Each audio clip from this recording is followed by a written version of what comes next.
talks about the God. And what are they asking about? They're asking about how come they don't fast. Now everybody watch. Fasting is very normal. Everybody watch. Pay attention. Fasting is normal. We are called to fast. Biblical fasting is the crushing of this flesh to draw closer to God. The most biblical fast is the denial of food. Then we have a Daniel fast, which is like vegetables and water. I know now we be doing these little soft fasts. They're like no social media and no candy and all this other stuff, right? Like these little soft, wimpy fasts. If that's where you got to start there. But a real fast is the denial of food, because your stomach is a god, according to the word. Paul talks about the God of the stomach. And when you deny this, you discipline your flesh and say, you don't rule over me. Right? Now watch. Now in the Old Testament, now remember, there's no New Testament at the time this is written. Can I teach? The only scriptures they have are the Old Testament scriptures. And in the Old Testament, there's only one commandment to fast, and only once a year during a feast. When were they commanded to fast? Once. How often? Once a year, according to the Old Testament. Once a year. On my desk right now in my house, there's a small book that says the Didache. And the Didache is this book that I have on my desk that has inside of it, listen, the writings of followers of the original disciples and church fathers that were found and put together from the 1st century AD.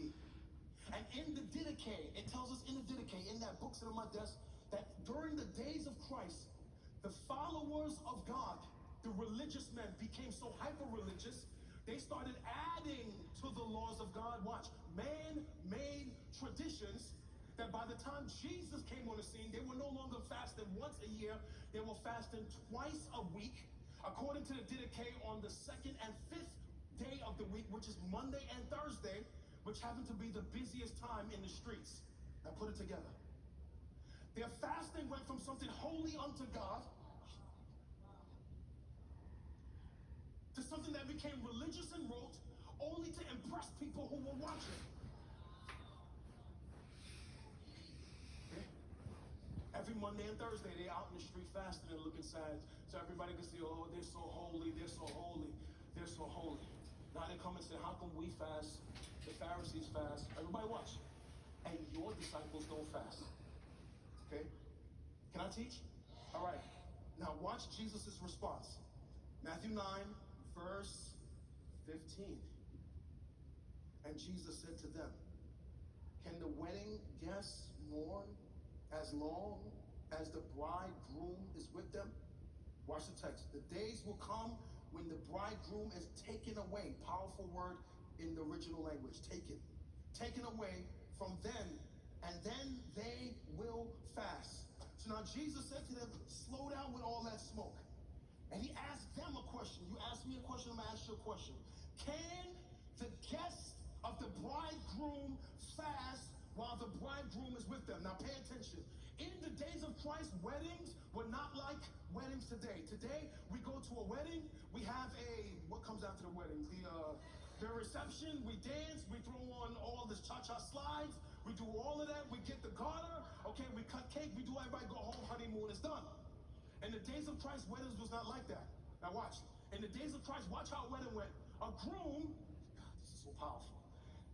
This is so darn powerful. A groom, would leave his home. He would travel to the house of the bride. He would pay a price for the bride. He would then take the bride from where she was. He would carry the bride back to his home where there were guests waiting. And then there would be no honeymoon. The wedding would be the honeymoon and the party. Watch. And it would last for 7 days.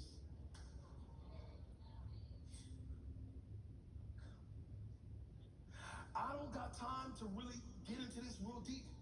But just peep the foreshadowing of the Jewish wedding. Because all the stuff the Lord made the people do was foreshadowings of Christ. There is another bridegroom who one day is going to come. He's going to leave his house.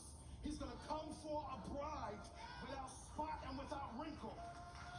She's called the church. He's going to rapture her and take her back to his home Testament, then read Revelation.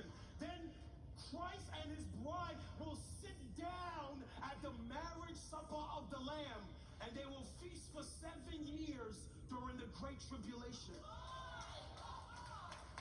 While during that time, the Lord executes full wrath and judgment on the earth as he deals with the nation of Israel to show them that Christ is the Messiah. And unless God shortened that time,